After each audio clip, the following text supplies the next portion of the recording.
Hello dear student, good evening. स्वागत है आपका दक्ष कंपटीशन क्लासेस के यूट्यूब चैनल पर। और मैं आपका अपना मोहम्मद आशिम मलिक। आज मैं आप लोगों के लिए लेकर आया हूं भारत के पड़ोसी देश और स्थलीय सीमा। ये वीडियो आपके लिए वेरी महत्वपूर्ण रहेगी। ऑप्शन एक भी प्रश्न मिस नहीं होना चाहिए। आप लोगों से, जितने भी विद्यार्थी मेरे साथ जुड़े हुए हैं, सभी से रिक्वेस्ट करना चाहूँगा कि आप इस वीडियो को पूरा देखें।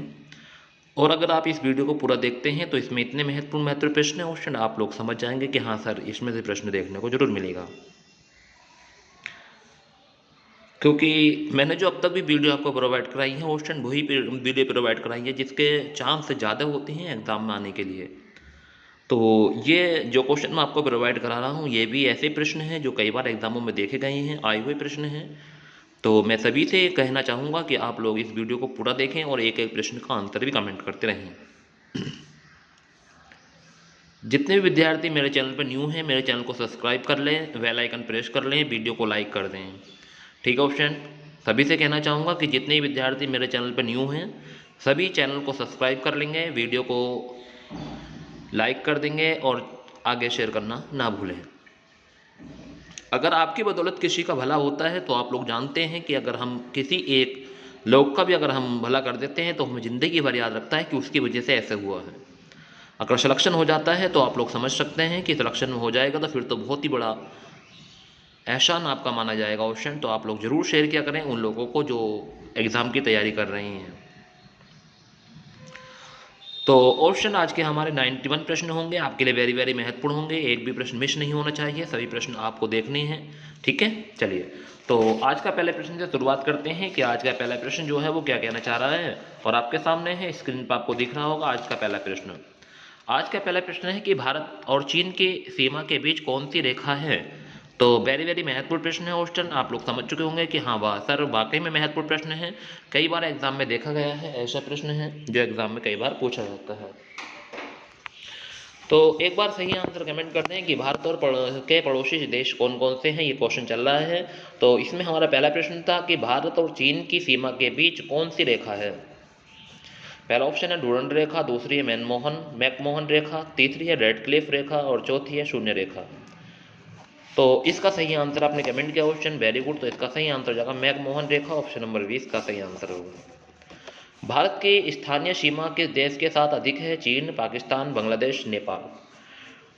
तो एक बार कमेंट करके जरूर बताएंगे कि क्वेश्चन नंबर 2 का सही आंसर क्या होने वाला है कि भारत की स्थानीय सीमा किस देश के साथ अधिक है।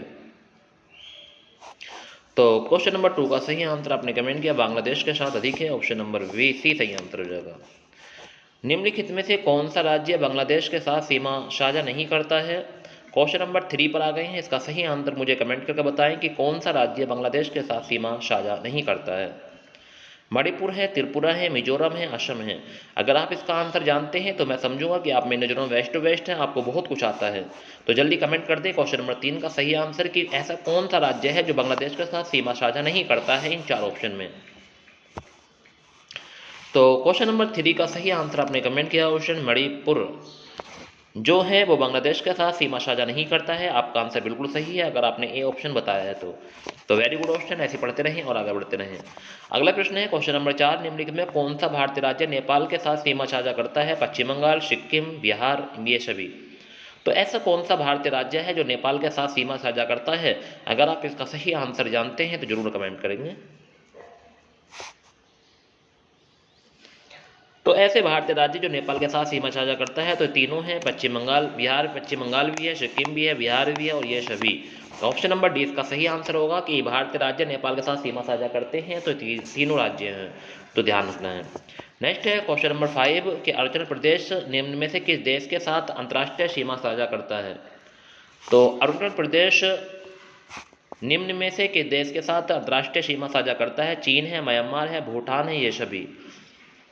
तो अरुणाचल प्रदेश निम्न में से किस देश के साथ अंतर्राष्ट्रीय सीमा साझा करता है। अगर आप क्वेश्चन नंबर 5 का सही आंसर जानते हैं तो मुझे कमेंट में बताएंगे इसका सही आंसर क्या होने वाला है। तो अरुणाचल प्रदेश निम्न में किस देश के साथ अंतर्राष्ट्रीय सीमा साझा करता है, तो इसका सही आंसर होगा ये सभी, ऑप्शन नंबर डी इसका सही आंसर होने वाला है। ध्यान रखना क्वेश्चन, अच्छे प्रश्न चल रहे हैं जो आपके एग्जाम के लिए वेरी महत्वपूर्ण है। अगला प्रश्न शुरू हो गया कि भारत में प्रथम भारत में प्रथम पुरुष व महिलाओं के ऊपर प्रश्न अनिवार्य हैं जो आप लोगों को जरूर पढ़ने हैं। ऑप्शन यहाँ से प्रश्न जरूर पूछा जाता है। इस बार भी क्वेश्चन पूछा गया था कि स्वतंत्र भारत के प्रथम मुख्यमंत्री कौन थे। अगर आपका सत्र की सेकंड शिफ्ट में पेपर होगा उत्तर प्रदेश पुलिस का तो आप लोगों को जरूर पता होगा क्वेश्चन, ये प्रश्न जरूर पूछे जाते हैं। तो अगर आप उत्तर प्रदेश पुलिस री एग्जाम की तैयारी अगर आप कर रहे हैं तो अच्छे से पढ़ने क्वेश्चन, 6 माह के चक्कर में ना रहे हैं। और अगर आपका अभी भी एसएससी जीडी का पेपर नहीं हुआ है तो इस वीडियो को जरूर देख के जाएं। और अगर आप आरओ की तैयारी कर रहे हैं तो आप जब भी इस वीडियो को जरूर देखें, क्योंकि उसका पेपर भी कैंसिल हो चुका है क्वेश्चन। आप लोगों के लिए बहुत बड़ा एक सरप्राइज दिया गया है गवर्नमेंट के द्वारा कि आप लोग जितने भी एग्जाम देते हैं फिर उसे दोबारा दीजिए। तो ऑप्शन कहीं भी अन्याय नहीं होगा आप लोगों के साथ, तो न्याय होता है। ये बात गवर्नमेंट ने आपको बता दी है कि स्टूडेंट की ज़िंदगी से कभी खिलवाड़ नहीं होगा। तो ऑप्शन आप लोग तैयारी कर लें। बहुत बड़ा फैसला गवर्नमेंट ने आपको दिया है कि जहाँ भी अगर धांधली होती है तो हम उन धांधली को स्वीकार नहीं करेंगे, आप लोगों का पेपर दोबारा करवाएंगे। तो ऑप्शन अब आप पढ़ सकते हैं, आपकी आँख खुल चुकी होंगे। अगर आप उत्तर प्रदेश री एग्जाम जो भी आरओ उत्तर प्रदेश पुलिस या एसएससी जीडी तो आपका चल रहा है, तो अगर आप इनकी तैयारी करना चाहते हैं तो मेरे साथ दक्ष कंपटीशन क्लासेस पर जरूर जुड़ा करें शाम 8 बजे। तो भारत का प्रथम लोकसभा अध्यक्ष कौन था ये पूछा है। कितना गजब का क्वेश्चन सभी लोग जानते हैं। इसका सही आंसर जल्दी कमेंट कर दें। तो क्वेश्चन नंबर 6 का सही आंसर आपने कमेंट किया जीवी मावलंकर। क्वेश्चन नंबर 7 पर आ गए हैं कि प्रथम परमवीर चक्र विजेता कौन था। श्री शंकर कुरूप, सोमनाथ शर्मा, राकेश शर्मा या मानिक साहब। एक बार कमेंट करेंगे कि प्रथम परमवीर चक्र विजेता कौन था ये पूछा है। तो क्वेश्चन नंबर 7 का सही आंसर आपने कमेंट किया क्वेश्चन, वेरी गुड, बहुत बढ़िया। तो इसका सही आंसर जाएगा सोमनाथ शर्मा, ऑप्शन नंबर 20 का सही आंसर होगा। क्वेश्चन नंबर 8 पर आ गए हैं। निम्नलिखित को सुमेलित करना है और बताना है कि इसका सही आंसर क्या होने वाला है।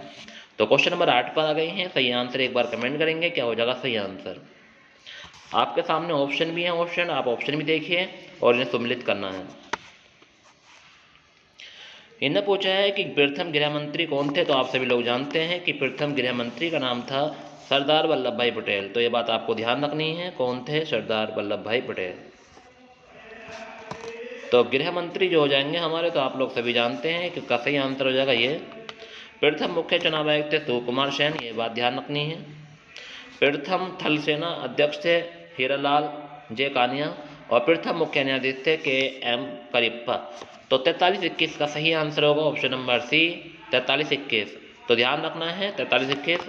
तो ये प्रश्न आप एक बार और देख लीजिए क्वेश्चन, ये प्रश्न पूछे जाते हैं आपके एग्जाम के लिए, वेरी वेरी महत्वपूर्ण है क्योंकि यहाँ से क्वेश्चन बनते हैं। इन्हें पूछा है कि प्रथम गृह मंत्री, तो आप लोग जवाब दे सकते हैं कि प्रथम गृह मंत्री का जो नाम था वो आप सभी लोग जानते हैं, इनका नाम था वल्लभ भाई पटेल। दूसरा जो प्रश्न है मुख्य चुनाव आयुक्त, इनका नाम था सुकुमार सेन और प्रथम थल सेनाध्यक्ष इनका नाम था हीरालाल जे कानिया। नहीं सॉरी, हीरालाल जे कानिया नहीं है, MK करियप्पा। ऑप्शन सॉरी, यहाँ पे प्रथम गृह मंत्री जो हो गए वो हो गए हमारे वल्लभ भाई पटेल। दूसरा चुनाव आयुक्त सुकुमार सेन, प्रथम थल सेना हो गए KM करियप्पा और मुख्य न्यायाधीश हो गए हीरालाल कानिया।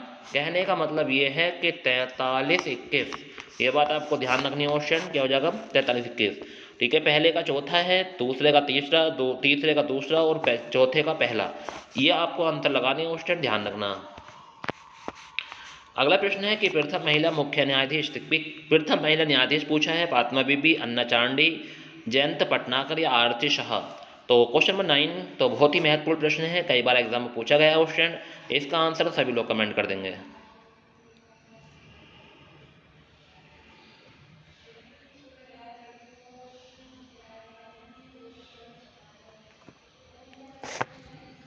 तो प्रथम महिला न्यायाधीश अन्ना चांडी, ध्यान रखना फातिमा बीबी मतलब मुख्य न्यायाधीश थी प्रथम महिला मुख्य न्यायाधीश, और प्रथम महिला न्यायाधीश अन्ना चांडी, ऑप्शन नंबर 20 का सही आंसर होगा।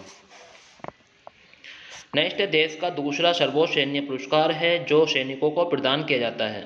तो देश का दूसरा सर्वोच्च सैन्य पुरस्कार है जो सैनिकों को प्रदान किया जाता है, परमवीर, महावीर, वीर चक्र या अशोक चक्र। क्वेश्चन नंबर 10 का सही आंसर मुझे कमेंट करें कि देश का दूसरा सर्वोच्च सैन्य पुरस्कार जो सैनिकों को प्रदान किया जाता है। तो क्वेश्चन नंबर 10 का सही आंसर आपने कमेंट किया महावीर चक्र, ऑप्शन नंबर 20 का सही आंसर है। भारत की प्रथम महिला IAS अधिकारी कौन थी। किरण बेदी, लीला सेठ, अन्ना जॉर्ज या विजयलक्ष्मी पंडित?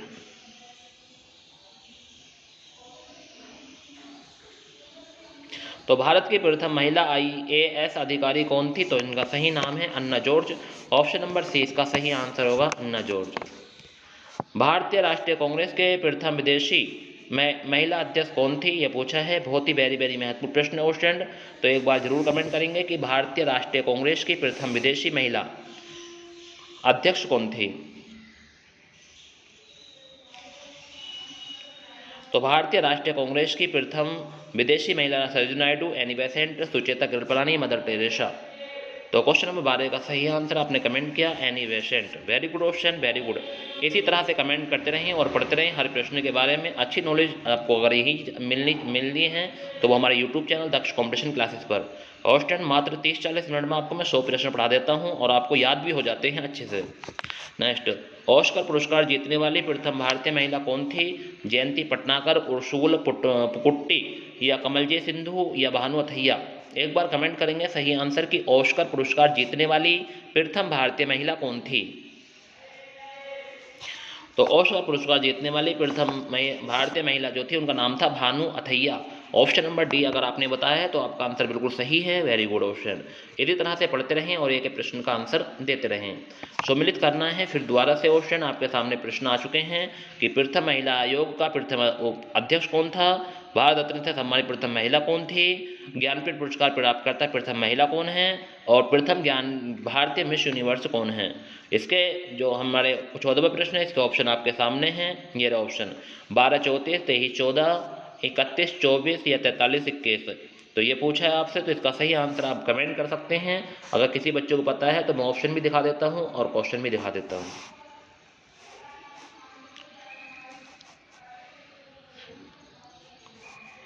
तो सभी लोग जान चुके हैं कि सर इसका सही आंसर क्या होने वाला है। तो आप लोग जानते हैं कि राष्ट्रीय महिला आयोग की प्रथम अध्यक्ष का नाम था जयंती पटनाकर। दूसरा, भारत रत्न से सम्मानित प्रथम महिला थी आशापूर्ण देवी। ऑप्शन नंबर पहला, नहीं सॉरी, भारतीय रत्न से सम्मानित तो थी वो इंदिरा गांधी थी। इसका सही आंसर जो हो जाएगा पहले का हो जाएगा दूसरा और दूसरे का हो जाएगा तीसरा, इंदिरा गांधी। ज्ञानपीठ पुरस्कार प्राप्तकर्ता प्रथम महिला आशापूर्ण थी और प्रथम भारतीय मिस यूनिवर्स सुस्मिता सेन। तो इसका सही आंसर हो जाएगा 23, 14। अगर आपने बताया है तो आपका आंसर बिल्कुल सही ऑप्शन नंबर बी में है, ये 23, 14। भारत के प्रथम, ध्यान रखना अन्य, ठीक है, यहाँ से हमारे क्वेश्चन बनेंगे एग्जाम की दृष्टि से, बहुत ही महत्वपूर्ण है, एक भी प्रश्न मिस मत करना। क्योंकि जितनी नॉलेज मैं आपको बता रहा हूँ 8 प्रश्न तो मैंने आपको यहीं से बता दिया हूँ स्टूडेंट। 4 प्रश्न ये हैं जो आपके लिए वेरी वेरी महत्वपूर्ण है और 4 प्रश्न ये थे जो आपके लिए वेरी वेरी महत्वपूर्ण है। 8 प्रश्न की गिनतियों में गिने जाएंगे स्टूडेंट, ये ध्यान रखना। आपसे अगर ऐसे पूछता है तो चलो एक ही नंबर एक क्वेश्चन है, मगर अलग अलग पूछ लेगा तो आपको 8 क्वेश्चन ये हमने पढ़ लिए हैं। अब हम 15 प्रश्न पर आ गए हैं कि भारत के प्रथम उपग्रह आर्यभट्ट का प्रक्षेपण कब हुआ था। क्वेश्चन नंबर 15 का सही आंसर मुझे कमेंट करके बताएं कि भारत के प्रथम उपग्रह आर्यभट्ट का प्रक्षेपण कब हुआ। 1970, 1975, 1980, 1985। क्या हो जाएगा इसका सही आंसर कमेंट कर दें सभी स्टूडेंट। तो भारत के प्रथम उपग्रह आर्यभट्ट का प्रक्षेपण कब हुआ था? इसका सही आंसर है 1975 में हुआ था। ऑप्शन नंबर बी इसका सही आंसर होगा। 2001 में भारतीय सेना में शामिल किए जाने वाला तेजस क्या है? टैंक है, मिसाइल है, युद्ध विमान है, रडार है? एक बार कमेंट करेंगे, बताएंगे 2001 में भारतीय सेना में शामिल होने वाले किया जाने वाला तेजस क्या है। तो क्वेश्चन नंबर 16 का सही आंसर होगा युद्ध विमान। क्या है? युद्धक विमान है, ऑप्शन नंबर सी। भारत में प्रथम परमाणु रिएक्टर की स्थापना कहाँ हुई थी? तारापुर में, ट्राम्बेट या बॉम्बे हाई में या नागपुर? एक बार सही आंसर बताएंगे कि भारत में प्रथम परमाणु रिएक्टर की स्थापना कहाँ हुई थी। अगर आप इसका सही आंसर जानते हैं तो जरूर कमेंट करना। वेरी गुड ऑप्शन आपने कमेंट किया ट्राम्बे, वेरी गुड। अगर आपने ट्राम्बे लगाया तो आपका आंसर बिल्कुल सही है। नेक्स्ट है भारत का प्रथम बायोस्फीयर रिजर्व कौन सा है? नीलगिरी, जिम कार्बेट या चिल्का या बुलर? तो भारत का प्रथम बायोस्फीयर रिजर्व कौन सा है ये पूछा है। अगर आप क्वेश्चन नंबर 18 का आंसर जानते हैं तो जरूर कमेंट करें और बताएं कि भारत का प्रथम बायोस्फीयर रिजर्व कौन सा है। तो क्वेश्चन नंबर 18 का सही आंसर आपने कमेंट किया क्वेश्चन, तो इसका सही आंसर होगा नीलगिरी। नेक्स्ट, भारत के प्रथम महिला न्यायालय की स्थापना कहाँ हुई थी? तो मालदा, तारापुर, नोआखली या सहारनपुर। तो भारत के प्रथम महिला न्यायालय की स्थापना कहाँ हुई थी? तो कितना अच्छा प्रश्न है क्वेश्चन। अगर आप इसका आंसर जानते हैं तो जरूर कमेंट करना कि भारत के प्रथम महिला न्यायालय की स्थापना कहाँ हुई। तो भारत के प्रथम महिला न्यायालय की स्थापना जो हुई थी वो हुई थी मालदा में। ऑप्शन एक बार ए कमेंट करके ये बताएं कि मालदा कहाँ पड़ता है। अगर आप लोग जानते हैं इस प्रश्न के बारे में और भी नॉलेज तो आप ये बताइए मुझे कि मालदा जो है वो कहाँ पे पड़ता है। अगर आप बता सकते हैं जरूर कमेंट करना। नेक्स्ट अगला प्रश्न है कि भारत का पहला डाक टिकट कहाँ से मुद्रित हुआ था? मुंबई, कोलकाता, चेन्नई, केरल। क्वेश्चन नंबर 20 पर आ गए हैं। क्वेश्चन नंबर 20 वेरी वेरी महत्वपूर्ण है कि भारत का पहला डाक टिकट कहाँ से मुद्रित हुआ था? मुंबई से, कोलकाता से, चेन्नई से, केरल से। तो क्वेश्चन नंबर 20 का सही आंसर आपने कमेंट किया क्वेश्चन, वेरी गुड। क्या हो जाएगा इसका सही आंसर? आपने कमेंट करके बताया कि इसका सही आंसर कोलकाता होगा, कि भारत का पहला टिकट डाक टिकट कहाँ से मुद्रित हुआ? कोलकाता से हुआ। Option number B. भारत में सबसे बड़ा ऊंचा लंबा, ठीक है, तो यहाँ से आप क्वेश्चन चलेंगे क्वेश्चन कि भारत में सबसे लंबा बड़ा ऊंचा लंबा, सभी से तीनों प्रश्न चलेंगे तो ध्यान रखना है क्योंकि क्वेश्चन पूछा जाता है। देखो पहला प्रश्न है कि भारत की सबसे बड़ी खारे पानी की स्थलबद्ध झील कौन सी है? क्वेश्चन नंबर 21 पर आ गए हैं। क्वेश्चन नंबर 21 का सही आंसर कमेंट करेंगे और बता देंगे कि भारत के सबसे बड़ी खारे पानी की स्थलबद्ध झील कौन सी है, ये पूछा है। तो क्वेश्चन नंबर 21 का सही आंसर बताएं। चिल्का है, सांबर है, बूलर है, टिहरी है। तो भारत की सबसे बड़े खारे पानी की स्थलबद्ध झील कौन सी है? तो इसका सही आंसर हो जाएगा सांभर। ऑप्शन नंबर 20 का सही आंसर होगा। भारत का सबसे बड़ा पशु मेला कहाँ लगता है? पुष्कर, राजस्थान, उज्जैन, कुंभ या सोनपुर, बिहार या पंचमढ़ी, मध्य प्रदेश। तो क्वेश्चन नंबर 22 पर आ गए हैं। क्वेश्चन नंबर 22 का सही आंसर बताएं कि भारत का सबसे बड़ा पशु मेला कहाँ लगता है। एक बार सही आंसर कमेंट कर दें। सभी विद्यार्थी जितने भी स्टूडेंट मेरे साथ बने हुए हैं क्वेश्चन जरूर कमेंट करें और बताएं कि भारत का सबसे बड़ा पशु मेला कहाँ लगता है। अगर आप जानते हैं तो जरूर कमेंट करेंगे। तो इसका सही आंसर हो जाएगा सोनपुर, बिहार में। ऑप्शन नंबर सी सही आंसर है। ढोला सादिया पुल भारत का सबसे लंबा नदी पुल है, यह किस नदी पर बना है? तो ढोला सादिया पुल भारत का सबसे लंबा पुल है, यह किस नदी पर बना है? गंगा, गोदावरी, ऋजुरेखा या लोहित। एक बार कमेंट करेंगे क्वेश्चन नंबर 23 का सही आंसर। तो क्वेश्चन नंबर 23 का सही आंसर आपने कमेंट किया लोहित। ऑप्शन नंबर डी इसका सही आंसर होगा। दक्षिण भारत की गंगा कही जाने वाली गोदावरी नदी की लंबाई कितनी है? तो दक्षिण भारत की गंगा कही जाने वाली गोदावरी नदी की गंगा की लंबाई कितनी है? तो आप सभी लोग जानते हैं इस प्रश्न का सही आंसर। तो दक्षिण भारत की गंगा कही जाने वाली गोदावरी की लंबाई कितनी है? तो इसका सही आंसर हो जाएगा 1465 किलोमीटर। ऑप्शन नंबर सी होगा। ऑप्शन ध्यान रखना है, अच्छा प्रश्न था, वेरी वेरी महत्वपूर्ण प्रश्न था। भारत के राज्यों में किस राज्य की तटरेखा सबसे लंबी है? गुजरात, मुंबई, केरल, आंध्र प्रदेश। तो भारत के राज्यों में किस राज्य की तटरेखा सबसे लंबी है? इसका सही आंसर मुझे कमेंट करके बताएं। क्या हो जाएगा क्वेश्चन नंबर 25 का सही आंसर? तो क्वेश्चन नंबर 25 का सही आंसर हो जाएगा ऑप्शन गुजरात की। किसकी है? गुजरात। तो भारत के राज्यों में किस राज्य की तटरेखा सबसे लंबी है? तो इसका सही आंसर गुजरात होगा। ऑप्शन ध्यान रखना है। भारत का सबसे लंबा राष्ट्रीय राजमार्ग कौन सा? NH8, NH44, NH7, NH108। तो भारत का सबसे लंबा राष्ट्रीय राजमार्ग कौन सा है, ये पूछा है। अगर आप इसका सही आंसर जानते हैं तो जरूर कमेंट करेंगे और बताएंगे मुझे कि भारत का सबसे लंबा राष्ट्रीय राजमार्ग कौन सा है। तो क्वेश्चन नंबर 26 का सही आंसर हो जाएगा NH44। अगर आपने बी ऑप्शन कमेंट किया है तो आपका आंसर बिल्कुल सही है। तो क्वेश्चन ऐसे ही पढ़ते रहें मेरे साथ और देखते रहें अच्छे अच्छे प्रश्न, क्योंकि आप लोग जानते हैं कि अगर हमने ये प्रश्न पढ़ लिए तो हमारा बहुत बड़ा फायदा होने वाला है, क्योंकि आप इस बारे को अच्छे से जानते हैं। नेक्स्ट है देश, राजधानी एवं मुद्रा।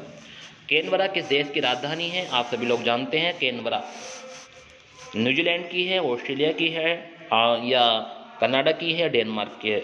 एक बार कमेंट करेंगे।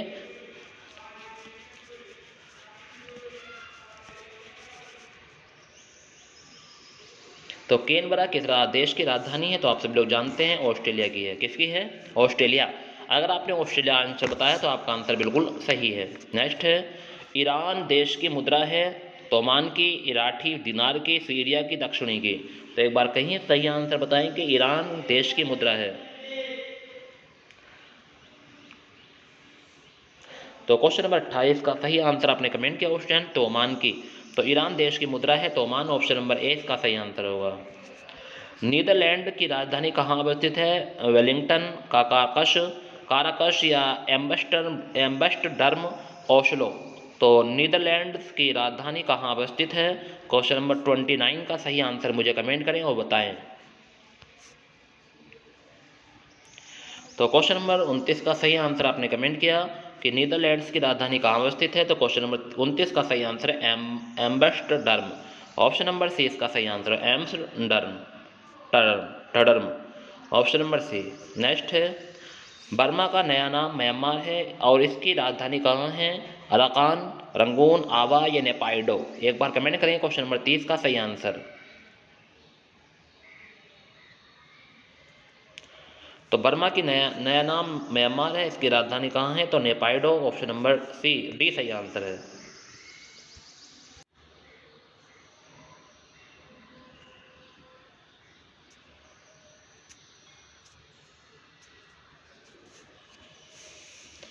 क्वेश्चन नंबर अगले पर आ गए हैं कि भारत के राज्य केंद्रशासित प्रदेश। 31वें प्रश्न पर हम आ गए हैं, जम्मू कश्मीर केंद्रशासित प्रदेश की राजकीय भाषा क्या है? कश्मीरी है, हिंदी है, डोगरी है, ये सभी। क्वेश्चन नंबर 31 का सही आंसर आप कमेंट करेंगे, बताएंगे मुझे।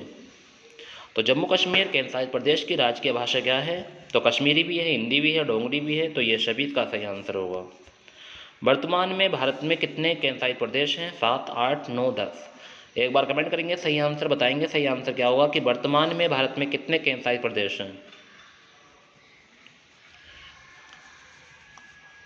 इस प्रश्न का तो सही बच्चे आंसर कमेंट कर सकते हैं और बता सकते हैं इस प्रश्न का सही आंसर।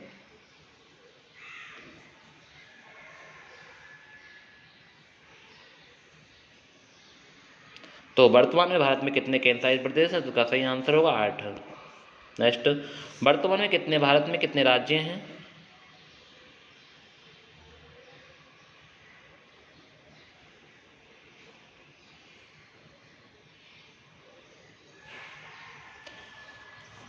तो 28 राज्य हैं। ऑप्शन नंबर सी। लक्षद्वीप केंद्रशासित प्रदेश की राजधानी कहाँ अवस्थित है? लक्षद्वीप। तो लक्षद्वीप केंद्रशासित प्रदेश की राजधानी कहाँ अवस्थित है? तो सभी लोग जानते हैं, कवरत्ती। ऑप्शन नंबर ए इसका सही आंसर है। अब जो प्रश्न शुरू होने वाली हैं वो है भारतीय संसद, राज्यसभा, लोकसभा और विधानसभा एवं विधान परिषद से शुरू होंगे। ऑप्शन ये प्रश्न आपके लिए वेरी वेरी महत्वपूर्ण है, एक भी प्रश्न मिस नहीं होना चाहिए।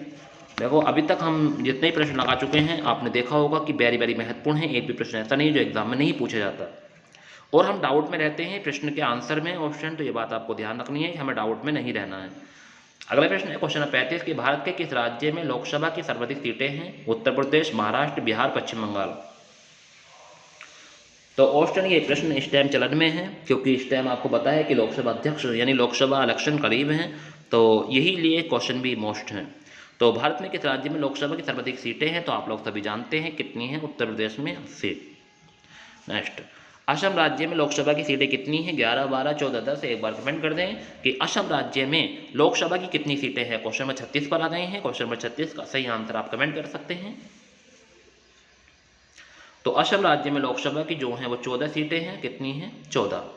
तो 11, 12, 14, 10 ऑप्शन था आपके पास। क्वेश्चन नंबर 36 का सही आंसर ऑप्शन नंबर सी होगा। आंध्र प्रदेश राज्य में राज्यसभा की सीटों की संख्या कितनी है? क्वेश्चन नंबर 37 पर आ गए हैं कि आंध्र प्रदेश राज्य में राज्यसभा की सीटों की संख्या कितनी है। अगर आप इसका सही आंसर जानते हैं तो क्वेश्चन नंबर 37 का सही आंसर मुझे कमेंट में बताएं। तो क्वेश्चन नंबर 37 का सही आंसर आपने कमेंट किया, ऑप्शन 11 है। कितनी है? 11। नेक्स्ट है क्वेश्चन नंबर 38, पश्चिम बंगाल में विधानसभा की कितनी सीटें हैं? 224, 228, 249, 94, 234। एक बार सही आंसर बताएंगे कि पश्चिम बंगाल में विधानसभा की कितनी सीटें हैं। कितना अच्छा प्रश्न ऑप्शन, वेरी वेरी महत्वपूर्ण प्रश्न है, कई बार एग्जाम में पूछा गया है। तो पश्चिम बंगाल में विधानसभा की जो सीटों की संख्या है वो है 294। ऑप्शन नंबर सी इसका सही आंसर होगा।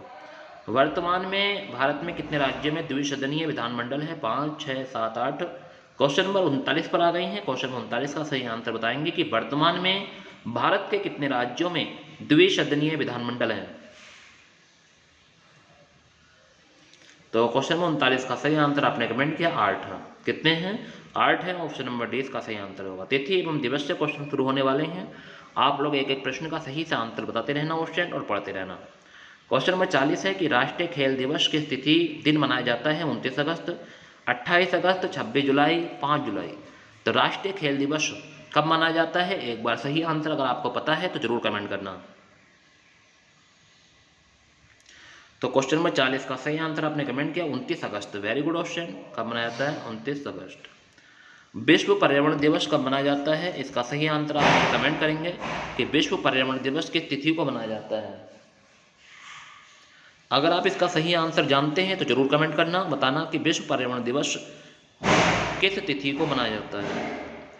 तो क्वेश्चन नंबर 41 का सही आंसर आप सभी लोगों ने बता दिया है 5 जून। विश्व परिवेश दिवस कब मनाया जाता है? 21 मार्च, 23 मार्च, 5 जून या 5 अक्टूबर। क्वेश्चन 42 पर हम आ गए हैं कि विश्व परिवेश दिवस कब मनाया जाता है। इसका सही आंसर पूछा है। अगर आप लोग जानते हैं सही आंसर तो जरूर कमेंट करें। तो क्वेश्चन 42 का सही आंसर आपने कमेंट किया 5 अक्टूबर। विश्व परिवेश दिवस मनाया जाता है 5 अक्टूबर को। ऑप्शन नंबर डी इसका सही आंसर होगा। मानव अधिकार दिवस कब मनाया जाता है? कितना अच्छा प्रश्न है क्वेश्चन। मानव अधिकार दिवस क्वेश्चन नंबर 43 पर आ गए हैं। मानव अधिकार दिवस 20 अक्टूबर को, 4 जुलाई को, 5 अगस्त या 10 दिसंबर को। तो मानव अधिकार दिवस कब मनाया जाता है? अच्छा प्रश्न है, वेरी वेरी महत्वपूर्ण प्रश्न है। तो क्वेश्चन नंबर 43 का सही आंसर होगा 10 दिसंबर को मनाया जाता है मानव अधिकार दिवस। अब देखो यहाँ से प्रश्न बनते हैं क्वेश्चन, इन प्रश्नों को थोड़ा ध्यान से तो देखें। यहाँ पे क्वेश्चन नंबर 44 है आपके सामने। अच्छा प्रश्न है, वेरी वेरी महत्वपूर्ण प्रश्न है। तो जैसे कि ये पूछ रहा है कि 24 अक्टूबर को मानवाधिकार दिवस है या राष्ट्रमंडल दिवस है या संयुक्त राष्ट्र दिवस है या अंतर्राष्ट्रीय शांति दिवस है। तो हम जानते हैं कि 24 जो अक्टूबर को है वो कौन सा दिवस होता है? तो 24 अक्टूबर को होता है राष्ट्रमंडल दिवस। ध्यान रखना क्वेश्चन। क्वेश्चन नंबर 44 का पहले का जो सही आंसर 24 अक्टूबर राष्ट्रमंडल दिवस मनाया जाता है, सही है। नेक्स्ट 10 दिसंबर को आपने ये पढ़ा है मानवाधिकार दिवस, सही है।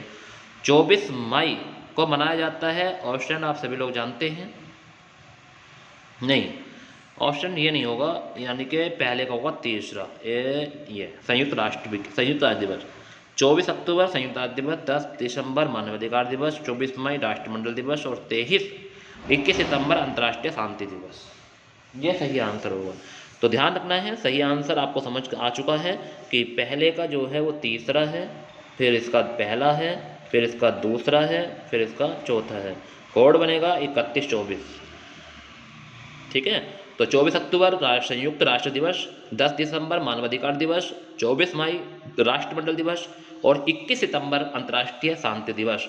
ऑप्शन बहुत ही महत्वपूर्ण प्रश्न है। अगर आपको लग रहा है नहीं है महत्वपूर्ण, जब पेपर देखा होगा जब पता चलेगा। ठीक है क्वेश्चन, क्योंकि आप भी अभी तो यही चाह रहे हो कि अभी हमें 6 महीने मिले हो, इसलिए आप पढ़ाई कम कर रहे हो। बट पढ़ाई कम नहीं करनी चाहिए क्वेश्चन, हर प्रश्नों को देखना चाहिए, क्योंकि कम समय में अच्छे प्रश्न जो मैं लगवा देता हूँ आपको, ये भी बात ध्यान रखना है। अगला प्रश्न है कि भारत में प्रत्येक वर्ष संविधान दिवस कब मनाया था? वह ये क्वेश्चन आया था क्वेश्चन 45। कितना अच्छा प्रश्न था ये प्रश्न, एग्जाम में देखने को मिला था 27 यानी कि 17 की सेकंड शिफ्ट में, कि भारत में प्रत्येक वर्ष संविधान दिवस कब मनाया जाता है? 26 नवंबर, 30 नवंबर, 15 अक्टूबर या 2 अक्टूबर। तो भारत में प्रत्येक वर्ष संविधान दिवस कब मनाया जाता है? इसका सही आंसर है 26 नवंबर को। ऑप्शन नंबर ए का सही आंसर होगा। भारत में प्रतिवर्ष शिक्षक दिवस कब मनाया जाता है? तो इसका आंसर सभी लोग जानते हैं। क्वेश्चन नंबर 46 का तो आंसर सभी लोग जानते हैं कि भारत में प्रतिवर्ष शिक्षक दिवस कब मनाया जाता है? तो 5 सितंबर। ऑप्शन नंबर ए इसका सही आंसर होगा। संयुक्त राष्ट्र संघ से क्वेश्चन शुरू हो चुके हैं। क्वेश्चन नंबर 47 पर हम आ गए हैं और क्वेश्चन नंबर 47 का सही आंसर आप मुझे कमेंट करेंगे और बताएंगे क्या हो जाएगा क्वेश्चन नंबर 47 का सही आंसर। क्वेश्चन नंबर 47 में पूछा है कि संयुक्त राष्ट्र संघ की स्थापना और प्रस्ताव कब प्रस्तुत किया गया था? 24 अक्टूबर 1945, 24 अक्टूबर 1950, 24 अक्टूबर 1940, 30 अक्टूबर 1950। सही आंसर कमेंट कर दें कि संयुक्त राष्ट्र संघ की स्थापना का प्रस्ताव कब प्रस्तुत किया गया था, ये पूछा है। अच्छा प्रश्न है, वेरी वेरी महत्वपूर्ण प्रश्न है। अगर आप जानते हैं इसका सही आंसर तो जरूर कमेंट करेंगे और बताएंगे मुझे कि सर इसका सही आंसर ये हो जाएगा।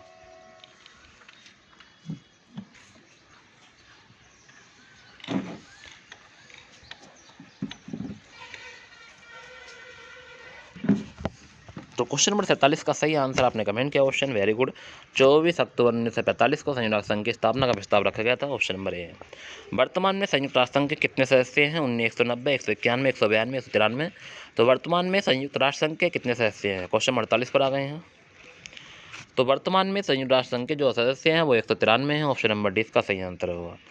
संयुक्त राष्ट्र संघ का एकमात्र अंग कौन सा है जिसमें संघ के सभी सदस्य देशों को सदस्यता प्राप्त है? सचिवालय है, न्याय परिषद है, अंतर्राष्ट्रीय महान्यायालय है, महासभा है। तो संयुक्त राष्ट्र संघ का एकमात्र अंग कौन सा है जिसमें संघ के सभी सदस्यों देशों को सदस्यता प्राप्त है? क्वेश्चन नंबर 49 पर आ गए हैं। क्वेश्चन नंबर 49 का सही आंसर आप मुझे कमेंट करके बताएं क्या हो जाएगा क्वेश्चन नंबर 49 का सही आंसर। तो क्वेश्चन नंबर 49 का सही आंसर होगा महासभा। ऑप्शन नंबर डी इसका सही आंसर होगा। सुरक्षा परिषद संयुक्त राष्ट्र संघ का अंग में अस्थायी सदस्यों की संख्या कितनी है?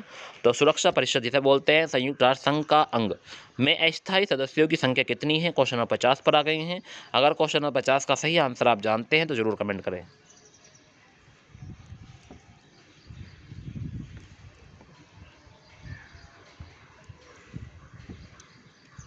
तो क्वेश्चन नंबर 50 का सही आंसर आपने कमेंट किया। 10 हैं, कितने हैं? 10। ऑप्शन नंबर 20 का सही आंसर होगा। ध्यान रखना क्वेश्चन अच्छा प्रश्न था, वेरी वेरी महत्वपूर्ण प्रश्न था। अगले प्रश्न पर आ गए हैं। अगले प्रश्न है अंतर्राष्ट्रीय श्रम संगठन 1945, यूनेस्को 1919, विश्व स्वास्थ्य संगठन 1966, संयुक्त राष्ट्र संघ औद्योगिक विकास संगठन 1948।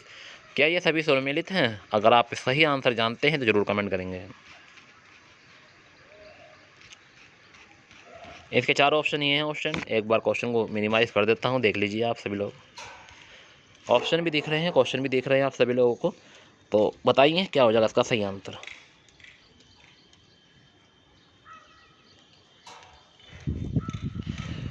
तो अंतर्राष्ट्रीय श्रम संगठन तो आप सभी लोग जानते हैं 1919 का है। ये कब का है? 1919।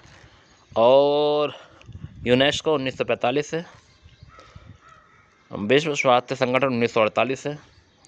और संयुक्त राष्ट्र औद्योगिक विकास संगठन 1966। तो इसका सही आंसर हो जाएगा 2143। तो option number 2143, option number C इसका सही आंसर होगा 2143। ध्यान रखना है ऑप्शन नंबर सी सही आंसर है। वेरी वेरी महत्वपूर्ण प्रश्न था, बहुत ही अच्छा प्रश्न था ऑप्शन। नेक्स्ट अगले प्रश्न पे चलते हैं। विश्व मौसम विज्ञान संगठन का मुख्यालय कहाँ है? जेनेवा, रोम, हेग या मॉन्ट्रियल? एक बार सही आंसर कमेंट करेंगे। क्वेश्चन नंबर 52 का सही आंसर क्या होने वाला है? तो विश्व मौसम विभाग संगठन का मुख्यालय कहाँ है? तो इसका सही आंसर आपने कमेंट किया ऑप्शन जेनेवा में है। कहाँ है? जेनेवा। गुटनिरपेक्ष आंदोलन की शुरुआत कब हुई थी? 1955, 1961, 1971, 1991। तो गुटनिरपेक्ष आंदोलन की शुरुआत कब हुई थी? सही आंसर कमेंट करना है, बताएं सही आंसर क्या होगा।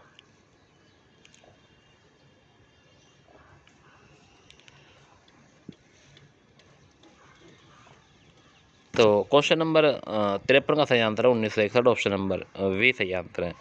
यूरोपीय संघ की स्थापना कब हुई थी? 1958, 1960, 1965, 1970।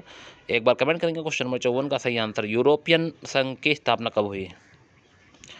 क्या होगा इसका सही आंसर? अगर आप सही आंसर जानते हैं तो जरूर कमेंट करना, बताएं मुझे सही आंसर कि यूरोपीय संघ की स्थापना कब हुई थी। चारों प्रश्न आपके सामने हैं, चारों ऑप्शन आपके सामने हैं, देखेंगे और बताएंगे कमेंट में। तो क्वेश्चन नंबर 54 का सही आंसर जाएगा 1958 में हुई थी। 1958। नाटो का मुख्यालय कहाँ है? एम्बर्सडर्म या ब्रुसेल्स या बर्लिन या पेरिस? तो नाटो का मुख्यालय कहाँ अवस्थित है ये पूछा है। क्वेश्चन नंबर 55 पर हम आ गए हैं।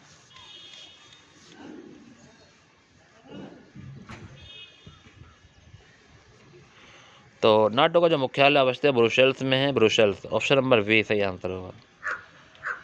नेक्स्ट है, यहाँ पर आपको सूची बनानी है और स्टैंड। अच्छा प्रश्न है, वेरी वेरी महत्वपूर्ण प्रश्न है, आप लोगों के लिए बहुत ही महत्वपूर्ण प्रश्न है।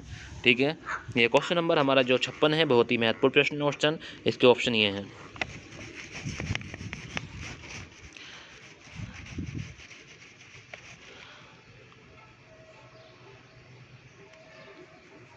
तो आप सभी लोग जानते हैं यूनेस्को का मुख्यालय जो है वो पेरिस में है। कहाँ है? पेरिस। IMF का जो मुख्यालय है वाशिंगटन DC में है, 24 यानी 4 में। IMF ILO का जो मुख्यालय है वो कहाँ है? आप सभी लोग जानते हैं वो है जेनेवा में। और UNIDO का मुख्यालय वियना में है। तो 24-13 इसका सही आंसर होगा 24-13। तो ऑप्शन ध्यान रखना है ये मुख्यालय कि यूनेस्को का मुख्यालय कहाँ है? पेरिस में है। IMF का मुख्यालय वाशिंगटन DC में है। ILO का मुख्यालय जेनेवा में है। और UNIDO का मुख्यालय वियना में है। ठीक है, अच्छा प्रश्न था, बहुत ही अच्छा प्रश्न है। ऑप्शन नंबर वी सही आंसर है 24-31-13।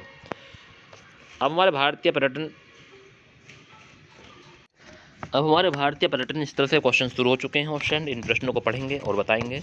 एलिफेंटाई गुफाएं कहाँ स्थित है? महाराष्ट्र में, कर्नाटक में, आंध्र प्रदेश में, तेलंगाना में। बताइए सही आंसर क्या हो जाएगा।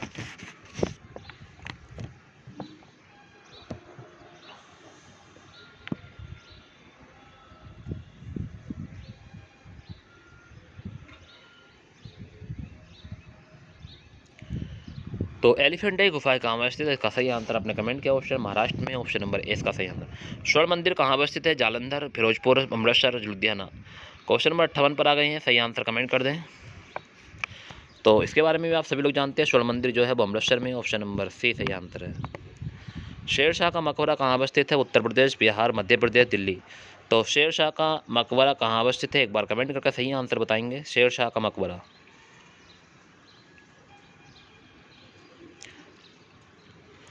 तो क्वेश्चन नंबर 59 का सही आंसर आपने कमेंट किया ऑप्शन वेरी गुड, बिहार में है। शेर शाह का मकबरा कहाँ है? बिहार में।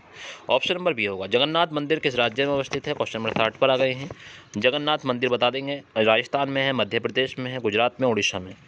तो एक बार सही आंसर मुझे कमेंट कर दें और बता दें कि जगन्नाथ मंदिर कहाँ अवस्थित है। सही आंसर पूछा है। बहुत ही अच्छा प्रश्न है, वेरी वेरी महत्वपूर्ण प्रश्न है। अगर आप इस प्रश्न का आंसर बताते हैं तो मेरे जो बेस्ट ऑफ बेस्ट कहलाएंगे आप। Very good option, very good, गजब। उड़ीसा में है। कहाँ है? उड़ीसा में। इसका सही आंसर डी ऑप्शन हो जाएगा, उड़ीसा। अब जो हमारे प्रश्न शुरू हो गए हैं भारत की कला एवं संस्कृति शुरू हो गए हैं ऑप्शन। जैसे आपसे पूछा है कि कथकली किस राज्य का शास्त्रीय नृत्य है? आंध्र प्रदेश का है, केरल का है, तमिलनाडु का, उत्तर प्रदेश का है। तो सही आंसर आप कमेंट कर सकते हैं और बता सकते हैं कि क्वेश्चन नंबर 61 का सही आंसर क्या होगा।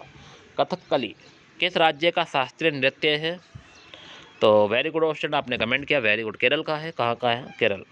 नेक्स्ट है, नौटंकी किस राज्य का प्रमुख लोक नृत्य है? उत्तर प्रदेश है, महाराष्ट्र है, मध्य प्रदेश है, राजस्थान है। क्वेश्चन नंबर 62 पर हम आ गए हैं। नौटंकी आपको पता है सबसे ज़्यादा कहाँ होती है? तो इसका आंसर तो आप सभी बच्चे बता सकते हैं कमेंट बॉक्स में, जल्दी कमेंट कर दें। कम समय में अच्छे प्रश्न हम आपको बताते हैं ऑप्शन। अगर आपने अभी भी मेरे प्रश्न को नहीं पढ़ा है तो एक बार सही प्रश्नों को पढ़ के बताएं कि हाँ कि हमारे प्रश्न कैसे होते हैं। ऑप्शन दिल से बता रहा हूँ कि ये प्रश्न आपको जरूर 100% देखने को मिलते हैं एग्जामों में। अगर आपको यकीन नहीं हो तो मैं अपने पिछले वीडियो आपको दिखा दूँ स्क्रीनशॉट ऑप्शन, जो प्रश्न आपके एग्जाम में पूछे गए थे। तो नौटंकी किस राज्य का प्रमुख लोक नृत्य है? तो इसका सही आंसर आपने कमेंट किया, उत्तर प्रदेश का है। ऑप्शन नंबर ए सही आंसर है। पडवानी, पडवानी किस राज्य का लोकगीत है? महाराष्ट्र का, राजस्थान का, छत्तीसगढ़ का या उत्तराखंड का? तो पडवानी किस राज्य का लोकगीत है? क्वेश्चन नंबर 63 पर हम आ गए हैं। क्वेश्चन नंबर 63 का सही आंसर आप कमेंट कर सकते हैं और बता दें मुझे क्या हो जाएगा क्वेश्चन नंबर 63 का सही आंसर। पडवानी किस राज्य का लोकगीत है? महाराष्ट्र, राजस्थान, छत्तीसगढ़, उत्तराखंड। तो क्वेश्चन नंबर 63 का सही आंसर आपने कमेंट किया, छत्तीसगढ़। ऑप्शन नंबर सी सही आंसर होगा, छत्तीसगढ़ का। हरिप्रसाद चौरसिया निम्न में से किस वाद्य यंत्र से संबंधित है? ऑप्शन नंबर 64 पर आ गए हैं। क्वेश्चन नंबर 64, चार ऑप्शन आपके सामने हैं, बांसुरी, गिटार, तबला, सितार। बताएं सही आंसर। तो हरिप्रसाद चौरसिया निम्न में से किस वाद्य यंत्र से संबंधित है? इसका सही आंसर आप मुझे कमेंट कर सकते हैं और बता सकते हैं कि क्या हो जाएगा क्वेश्चन नंबर 64 का सही आंसर। तो हरिप्रसाद चौरसिया निम्न में से किस वाद्य यंत्र से संबंधित है? तो बांसुरी। ऑप्शन नंबर ए इसका सही आंसर है, बांसुरी वादक। देखो आप सभी लोग जानते हैं कि सम्मिलित करना है, क्रिकेट है, पोर्ट है, गोल्फ है, रणजी है, फुटबॉल है, मोहन बागान है और बिलियर्ड्स है, पुट है। तो इसे सम्मिलित करना है। क्वेश्चन नंबर 65 पर हम आ गए हैं ऑप्शन। चार ऑप्शन आपके सामने हैं। तो क्रिकेट के लिए आप सभी लोग जानते हैं कि मोहन बागान, ऑप्शन नहीं रणजी। ऑप्शन नंबर बी हो जाएगा इसका सही आंसर। और गोल्फ के लिए भी आप जानते हैं क्या हो जाएगा, पुट हो जाएगा, गोल्फ का पुट। और फुटबॉल के लिए आप जानते हैं मोहन बागान है और बिलियर्ड्स के लिए रणजी है। तो इसका सही आंसर हो जाएगा 24-31। क्या हो जाएगा? 24-31। अगर आपने यही आंसर लगाया है तो आपका आंसर भी बिल्कुल सही है ऑप्शन 24-31। क्वेश्चन नंबर 65 का सही आंसर होगा ऑप्शन, ध्यान रखना है, ऑप्शन नंबर ए इसका सही आंसर होगा। Rangaswamy cup, Reliance cup, Roberts cup या वेलिंगटन कप। कितने अच्छे अच्छे प्रश्न आपके सामने हैं, ऑप्शन बताइए। और यही ऑप्शन के थ्रू आपको मिलते हैं एग्जामों में। तो अगर आप ये पढ़ जाओगे तो कोई दिक्कत है नहीं, है ना। तो जैसे कि आप सभी लोग जानते हैं रंगास्वामी कप को हॉकी या गोल्फ के लिए होता है ऑप्शन, हॉकी गोल्फ। और रिलायंस कप जो होता है वो क्रिकेट के लिए होता है।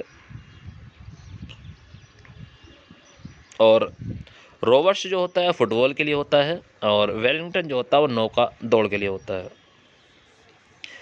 तो सही आंसर होगा 41-32। क्या होगा? पहले का चौथा है, दूसरे का पहला है, तीसरे का तीसरा है और दूसरा। तो 41-32 का सही आंसर होगा ऑप्शन, ध्यान रखना 41-32। तो ध्यान रखना है क्वेश्चन नंबर 66 का सही आंसर ऑप्शन नंबर बी हो जाएगा 41-32, ध्यान रखना है। अच्छा प्रश्न था, वेरी वेरी महत्वपूर्ण प्रश्न था। कौन सी प्रतियोगिता राष्ट्रीय फुटबॉल प्रतियोगिता संबंध नहीं है? रणजी ट्रॉफी, दिलीप ट्रॉफी, रुडंड या संतोष? तो कौन सी प्रतियोगिता राष्ट्रीय फुटबॉल प्रतियोगिता संबंध नहीं है? अच्छा प्रश्न है, वेरी वेरी महत्वपूर्ण प्रश्न है। क्वेश्चन नंबर 67 का सही आंसर बताएं। तो क्वेश्चन नंबर 67 का सही आंसर है कि संतोष ट्रॉफी, ध्यान रखना ऑप्शन नंबर डी इसका सही आंसर होगा, Santosh trophy, option number D. Silly point किस खेल से संबंधित है? क्रिकेट, टेनिस, बैडमिंटन, फ्रीज? तो सिली पॉइंट किस खेल से संबंधित है बताएंगे। क्वेश्चन नंबर 68 का सही आंसर क्या हो जाएगा? क्वेश्चन नंबर 68 का सही आंसर, तो सिली पॉइंट किस खेल से संबंधित है? तो इसका सही आंसर है क्रिकेट से संबंधित है, ऑप्शन नंबर ए इसका सही आंसर है। प्रसिद्ध खिलाड़ी पेले किस देश के हैं? तो बताएंगे बेल्जियम के हैं, ब्राज़ील के हैं, पुर्तगाल के हैं, सेनेगल? तो प्रसिद्ध खिलाड़ी पेले किस देश के हैं बताइए, क्वेश्चन नंबर 69 का सही आंसर। इसके प्रश्न के बारे में सभी लोग जानते हैं कि पेले कहाँ के हैं, ऑस्ट्रेलियन, जल्दी बताएं इसका सही आंसर क्या हो जाएगा। तो प्रसिद्ध खिलाड़ी पेले किस देश के हैं? तो इसका सही आंसर हो जाएगा ब्राज़ील के हैं। तो ध्यान रखना ऑप्शन नंबर बी सही आंसर होगा, ध्यान रखना है। क्वेश्चन नंबर 69 का सही answer option number B Brazil, ध्यान रखना। अच्छा प्रश्न था, वेरी वेरी महत्वपूर्ण। गैम्बिट शब्द निम्नलिखित किस खेल से जुड़ा है? गैम्बिट शब्द निम्नलिखित में किस खेल से जुड़ा है? क्वेश्चन नंबर 70 पर आ गए हैं। शतरंज से, कैरम से, ब्रिज से, बिलियर्ड से? एक बार सही आंसर कमेंट करते हैं कि गैम्बिट शब्द निम्न में किस खेल से जुड़ा है। तो क्वेश्चन नंबर 70 का सही आंसर है शतरंज से जुड़ा है, ऑप्शन नंबर सी सही आंसर होगा। नेक्स्ट है, निम्नलिखित में कौन सा युग्म सही है? नहीं सही है, युग्म सही सम्मिलित है एंड्यूर्स, फिलिप टॉप क्रिकेट, पिट संप्राक्स फुटबॉल, जुगराज सिंह गोल्फ, विजय कुमार तैराकी? सही आंसर बताएं क्या होने वाला है। क्वेश्चन नंबर 71 का सही आंसर, तो एंड्रू फिलिप जो सही आंसर है क्रिकेट, ऑप्शन नंबर ए। बाकी तीनों गलत है ऑप्शन, ध्यान रखना है। बाकी हमारा सही आंसर ए हो जाएगा, ध्यान रखना ऑप्शन। ऐसे प्रश्न अगर आ गए एग्जाम में 2-4 तो आपसे नहीं हो पाएंगे, मुझे उम्मीद है कि क्या ऑप्शन, तो इसलिए इन्हें जरूर ही पढ़ लिया करें। अमेरिका के कार्ल लुइस किस खेल के नाम से, किस खेल के नामी खिलाड़ी गिने जाते हैं? एथलेटिक्स, बॉक्सिंग, तैराकी, क्रिकेट? तो बताएंगे कार्ल लुइस किस खेल के नामी खिलाड़ी गिने जाते हैं? अमेरिका के हैं, बताएं। क्वेश्चन नंबर 71 का सही, 72 का सही आंसर। तो क्वेश्चन नंबर 72 का सही आंसर आपने कमेंट किया, एथलीट्स के लिए जाने जाते हैं, ऑप्शन ध्यान रखना athletes, option number A. Football में लेक पर्ल के उपनाम से किस खिलाड़ी को जाना जाता है? तो फुटबॉल में लेक पर्ल के उपनाम से किस खिलाड़ी को जानता है? Ruud Gullit, Eddie Nascimento, Lionel Messi, Cristiano Ronaldo? Question number 73 पर आ गए। क्वेश्चन नंबर 73 का सही आंसर बताया कि फुटबॉल में लेक पर्ल के उपनाम से किस खिलाड़ी को जाना जाता है? तो इसका सही आंसर है रोड गुलिट, ऑप्शन नंबर है इसका सही आंसर होगा। केंद्रीय औद्योगिक अनुसंधान संस्थान कहाँ अवस्थित है? लखनऊ, दिल्ली, भोपाल, अहमदाबाद? क्वेश्चन नंबर 74 पर आ गए हैं। क्वेश्चन नंबर 74 का सही आंसर कमेंट करेंगे, बताएंगे कि केंद्रीय औद्योगिक अनुसंधान संस्थान कहाँ स्थित है। तो इसका सही आंसर है लखनऊ में है, केंद्रीय औद्योगिक अनुसंधान संस्थान लखनऊ, ऑप्शन नंबर ए। पुस्तक एवं लेखक से क्वेश्चन शुरू हो चुके हैं स्टूडेंट कि वर्ष 2017 में हिंदी का साहित्य अकादमी पुरस्कार किसे दिया गया था? तो पद्म सचदेव, तस्लीमा नसरीन, गीता झावेरी या रमेश कुंतल मेघ? तो एक बार सही आंसर बताएंगे कि वर्ष 2017 में हिंदी का साहित्य अकादमी पुरस्कार किसे दिया गया था।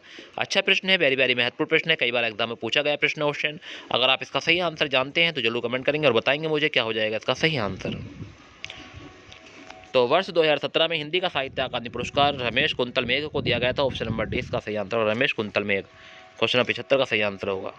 सुमिलित करना है, यामा किसकी है? मेलाचल, काली आंधी, कामायनी किसकी है? तो आप सभी लोग जानते हैं इस प्रश्न का सही आंसर। तो क्वेश्चन नंबर 76 का सही आंसर सभी विद्यार्थी बता सकते हैं।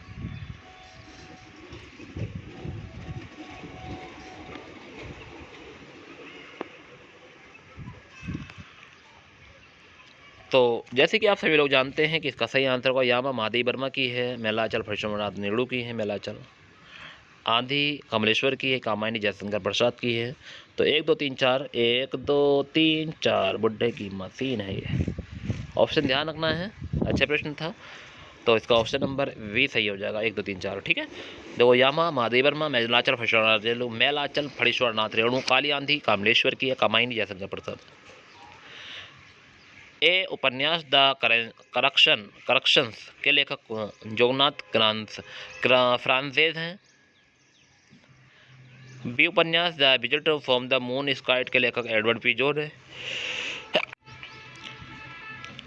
सी ऑप्शन है उपन्यास फोर्ट फीस के लेखक थॉमस बेरी है। उपयुक्त में से कोई कथन सही है। क्वेश्चन में 77 बहुत ही अच्छा प्रश्न पूछा है। ऑप्शन बहुत ही गजब का प्रश्न पूछा है। तो ए और सी वाले ऑप्शन सही हैं इसके।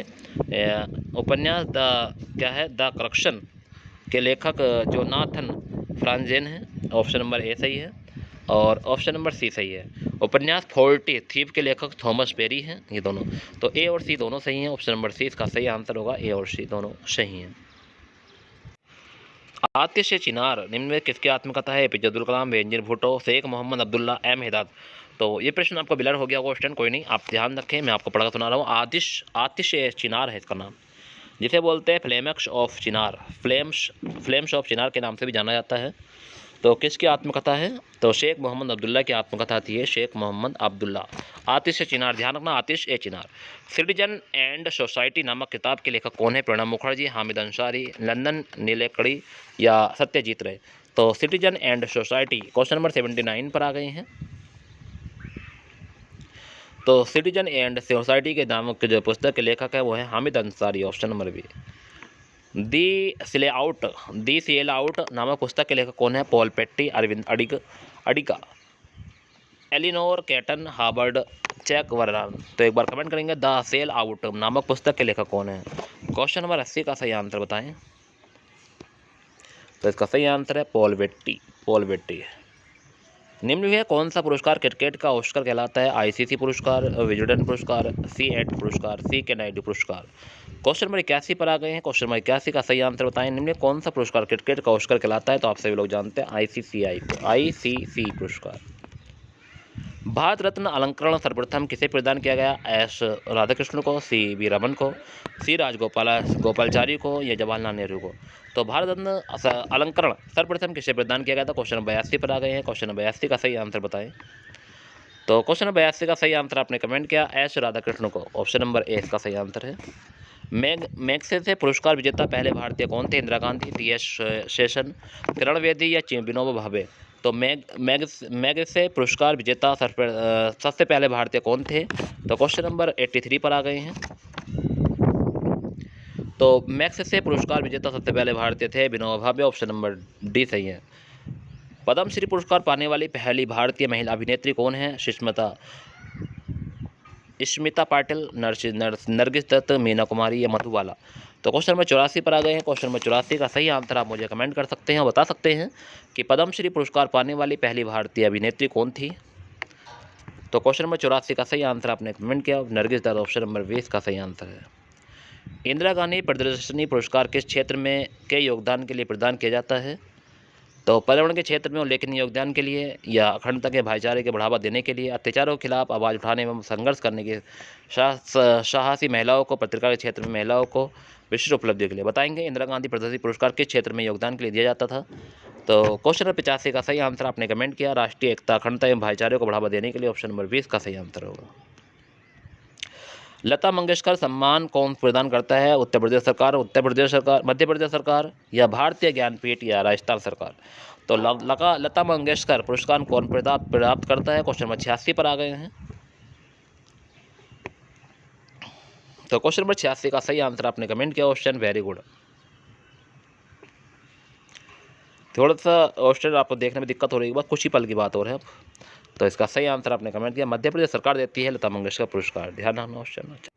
अगला प्रश्न है क्वेश्चन नंबर 87 पर आ गए। इकबाल सम्मान कौन प्रदान करता है? उत्तर प्रदेश सरकार, भारत सरकार, मध्य प्रदेश सरकार, साहित्य अकादमी।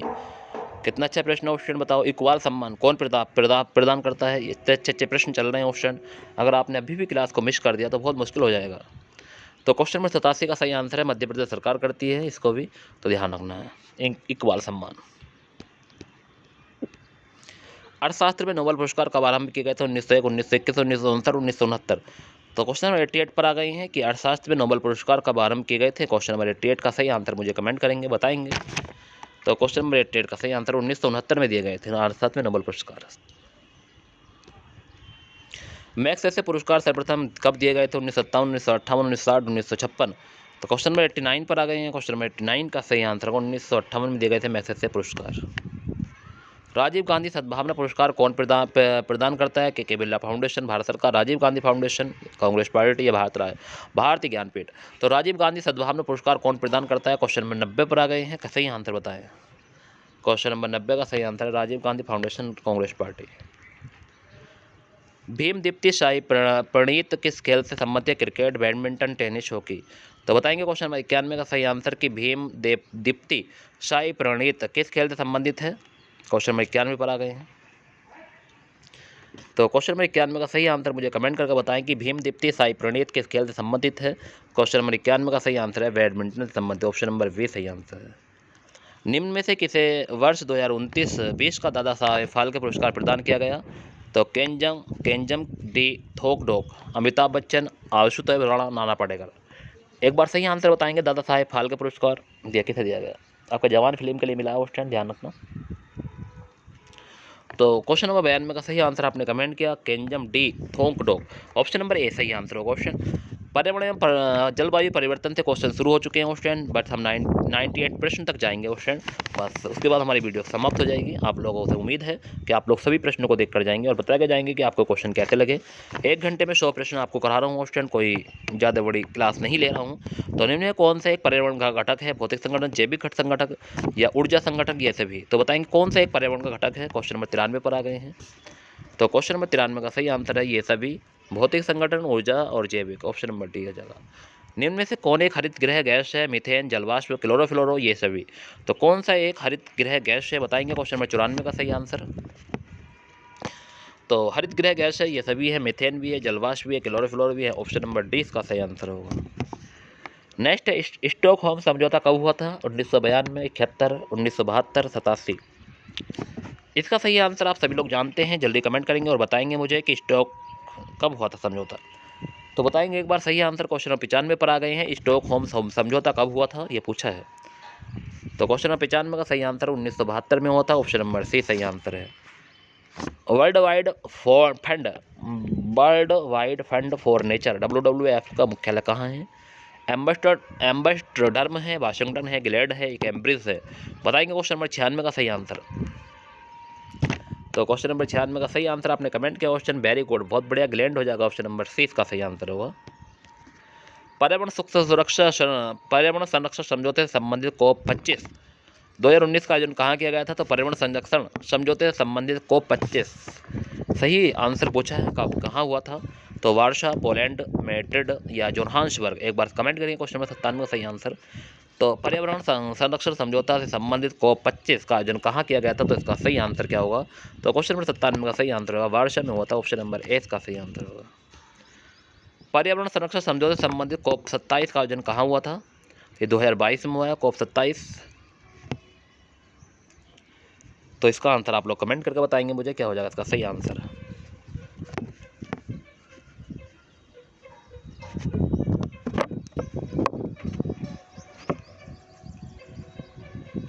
तो पर्यावरण संरक्षण समझौते से संबंधित COP27 का आयोजन जो हुआ था वो हुआ था शर्म अल शेख, ऑप्शन नंबर ए इसका सही आंसर जाएगा।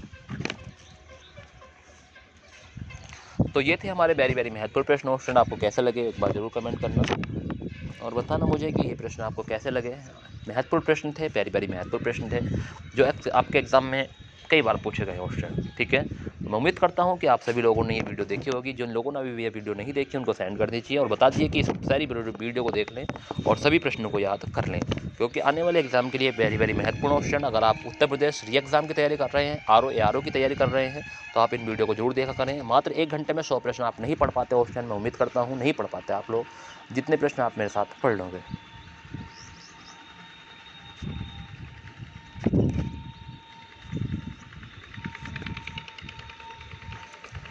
तो मैं अपने सभी विद्यार्थियों से कहना चाहूँगा एक बार फिर दोबारा कि अगर जिसने मेरी वीडियो को अभी लाइक नहीं किया है तो मेरी वीडियो को लाइक कर दें और चैनल को सब्सक्राइब कर लें अगर आपने मेरे चैनल को अभी भी सब्सक्राइब नहीं किया है तो। बेल आइकन प्रेस कर लें क्योंकि आने वाली नोटिफिकेशन आपको मिल सके, जो आपके लिए महत्वपूर्ण वीडियो मैं आपको लेकर आता हूँ ऑप्शन वो आपको मिल जाएगा। ठीक है, ऑप्शन में रीजनिंग की ही कुछ एनालॉजी के क्वेश्चन आपको प्रोवाइड कराऊंगा। ठीक है कल, तो आप लोग उन वीडियो को भी जरूर देखना, एनालॉजी वाले प्रश्न जो आपके लिए वेरी महत्वपूर्ण होंगे। कुछ राजधानी भी आपको बताऊंगा, कुछ मुद्राएं भी आपको बताऊंगा, कुछ स्थान जगह के नाम भी आपको बताऊंगा कि कौन से कहाँ हैं, तो आप उन्हें जरूर देखना। ठीक है ऑप्शन। चलिए, तो ये थी आज के हमारे वेरी महत्वपूर्ण प्रश्न। आपको कैसे लगे क्वेश्चन एक बार कमेंट करके मुझे ज़रूर बताएं कि आपको ये प्रश्न कैसे लगे। आगे भी ऐसे प्रश्न देखने के लिए मेरे साथ बने रहें और अच्छे से पढ़ते रहें। ठीक है फ्रेंड, तो ये थे हमारे वेरी महत्वपूर्ण प्रश्न। और फ्रेंड इसी के साथ आज की वीडियो का समापन होता है। सभी को गुड नाइट, टेक केयर, अच्छे से रहेंगे, अपना ख्याल रखेंगे। ठीक है, अल्लाह हाफिज़। गुड नाइट सभी को, अल्लाह हाफिज़। ध्यान रखेंगे अपना, अच्छे से रहेंगे।